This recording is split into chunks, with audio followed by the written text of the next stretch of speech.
नमस्कार। आईजीएनओ mind decoded में आपका स्वागत है। आज हम यूनिट 5 शुरू कर रहे हैं, जिसका नाम है अंडरस्टैंडिंग इकोलॉजी।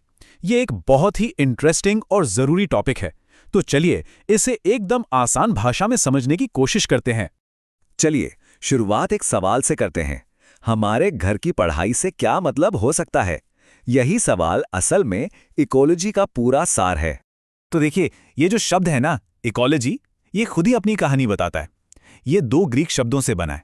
पहला है ओइकोस, जिसका मतलब होता है घर या रहने की जगह, और दूसरा है लोगोस, जिसका मतलब है पढ़ाई करना या अध्ययन। तो अगर हम इन दोनों को जोड़ दें तो क्या बनता है? हमारे घर का अध्ययन। और हमारा घर क्या है? हमारी पूरी पृथ्वी। तो इकोलॉजी में हम यही पढ़ते हैं कि इस पृथ्वी पर जो जीव जंतु हैं वो अपने आसपास के माहौल के साथ कैसे रहते हैं, कैसे बातचीत करते हैं। आज के सेशन में हम इन मेन टॉपिक्स को कवर करेंगे। सबसे पहले इकोलॉजी के 4 बड़े आइडियाज समझेंगे, फिर देखेंगे कि इसे कैसे अलग अलग लेवल्स में बांटा गया है। इसके बाद हम पर्यावरण के फैक्टर्स को जानेंगे और आखिर में इसका असल जिंदगी में इस्तेमाल देखकर एक क्विक रिवीजन करेंगे। चलिए सबसे पहले इकोलॉजी की बुनियाद को समझते हैं। ये 4 ऐसे बड़े आइडियाज हैं जिन पर पूरी इकोलॉजी टिकी हुई है। तो ये हैं वो 4 स्तंभ। पहला है होलिज्म, जिसका सीधा सा मतलब है कि प्रकृति में हर चीज एक दूसरे से जुड़ी हुई है।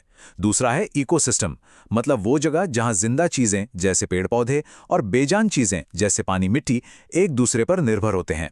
तीसरा है सक्सेशन, जो बताता है कि कैसे समय के साथ किसी जगह का माहौल बदलता है। और चौथा कंजर्वेशन, जो हमें याद दिलाता है कि अपने इस प्लेनेट को बचाना कितना जरूरी है। अच्छा, अब आगे बढ़ते हैं और देखते हैं कि इकोलॉजी को पढ़ने के लिए इसे अलग अलग लेवल्स या स्तरों में कैसा बांटा गया है। मतलब एक छोटे से जीव से लेकर पूरी दुनिया तक। ये तस्वीर बहुत अच्छे से समझाती है। अब देखिए कैसे एक छोटी सी चीज से शुरुआत होती है और धीरे धीरे एक बहुत बड़ा सिस्टम बन जाता है। ये इकोलॉजी की बिल्डिंग के ब्लॉक्स की तरह है। तो सबसे छोटा लेवल है स्पीशीज, यानी एक तरह के जीव। जब एक ही तरह के कई जीव एक जगह रहते हैं तो वो पॉपुलेशन कहलाते हैं। जब अलग अलग पॉपुलेशन एक साथ रहती हैं तो वो कम्युनिटी बन जाती है। और जब ये कम्युनिटी अपने आसपास के माहौल से इंटरैक्ट करती है तो उसे इकोसिस्टम कहते हैं। कई इकोसिस्टम मिलकर बायोम बनाते हैं और सारे बायोम मिलकर बनाते हैं बायोस्फीयर, यानी हमारी पूरी पृथ्वी। अब इकोलॉजी की पढ़ाई 2 तरह से की जा सकती है। अगर हम सिर्फ एक स्पीशीज, मान लीजिए सिर्फ हिरन, और उसके माहौल के बारे में पढ़ रहे हैं तो उसे कहेंगे ऑटो इकोलॉजी। लेकिन अगर हम पूरे जंगल, जिसमें हिरन, शेर, पेड़ सब कुछ शामिल है, उसके बारे में पढ़ रहे हैं तो उसे सिन इकोलॉजी कहते हैं। चलिए अब उन फैक्टर्स की बात करते हैं जो किसी भी जीव के जीवन पर असर डालते हैं। आखिर वो कौन सी चीजें हैं जो हमारी दुनिया को ऐसा बनाती हैं जैसा वो है? इन फैक्टर्स को हम 4 ग्रुप्स में बांट सकते हैं। पहला क्लाइमेटिक, यानी मौसम से जुड़े फैक्टर। दूसरा टोपोग्राफिक, यानी जमीन की बनावट से जुड़े फैक्टर। तीसरा एडाफिक, यानी मिट्टी से जुड़े फैक्टर। और चौथा बायोटिक, मतलब दूसरे जीव जंतुओं से जुड़े फैक्टर। एक एक करके इनको समझते हैं। सबसे पहले आते हैं क्लाइमेटिक फैक्टर्स। देखिए, किसी भी जगह पर कैसी धूप आती है, कितना तापमान रहता है, बारिश कितनी होती है, हवा कैसे चलती है, ये सब चीजें तय करती हैं कि वहां पर किस तरह के पेड़ पौधे और जानवर जिंदा रह पाएंगे। एक छोटा सा उदाहरण लेते हैं रोशनी का। कुछ पौधे ऐसे होते हैं जिन्हें धूप बहुत पसंद होती है, उन्हें हम हेलियोफाइट्स कहते हैं। वहीं कुछ पौधे ऐसे भी होते हैं जो छांव में ज़्यादा अच्छे से उगते हैं, उन्हें साइयोफाइट्स कहा जाता है। दूसरा है टोपोग्राफिक फैक्टर्स, मतलब ज़मीन की बनावट। जैसे कि कोई जगह कितनी ऊंचाई पर है, पहाड़ किस दिशा में है, ढलान कैसी है, ये सारी चीज़ें भी वहाँ के छोटे छोटे एरिया के मौसम और जीवन पर बहुत गहरा असर डालती हैं। और अब बात करते हैं उस चीज की जो हमारे पैरों के नीचे है, यानी मिट्टी। इसे एडेफिक फैक्टर कहते हैं। जमीन पर रहने वाले ज्यादातर जीवों के लिए, खासकर पौधों के लिए, मिट्टी ही तो जीवन का आधार है। तो ये सवाल मन में आना स्वाभाविक है कि आखिर ये मिट्टी बनती कैसे है? क्या ये हमेशा से ऐसी ही थी? जी नहीं, इसका जवाब है एक बहुत ही लंबी और धीमी प्रक्रिया, जिसे वैज्ञानिक भाषा में पेटोजेनेसिस कहते हैं। इसमें होता यह है कि बड़ी बड़ी चट्टानें हजारों लाखों सालों में हवा, पानी, गर्मी और छोटे छोटे जीवों की वजह से टूट टूट कर बारीक कणों में बदल जाती हैं और मिट्टी बन जाती हैं। जब हम मिट्टी को गहराई में काट कर देखते हैं तो हमें उसमें अलग अलग परतें दिखाई देती हैं, जैसा आप इस तस्वीर में देख सकते हैं। इन परतों को होराइजन्स कहा जाता है। सबसे ऊपरी परत अलग होती है, बीच की अलग और नीचे की अलग। ये परतें मिट्टी के बनने की कहानी बताती हैं। अच्छा, अब जरा मिट्टी के अंदर झांक कर देखते हैं।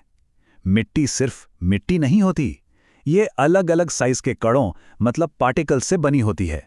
आप इस टेबल में देखिए, सबसे बड़े होते हैं मोटे पत्थर या बजरी, फिर उससे छोटे, फिर रेत, और सबसे महीन बिल्कुल पाउडर जैसे होते हैं क्ले या चिकनी मिट्टी के कण।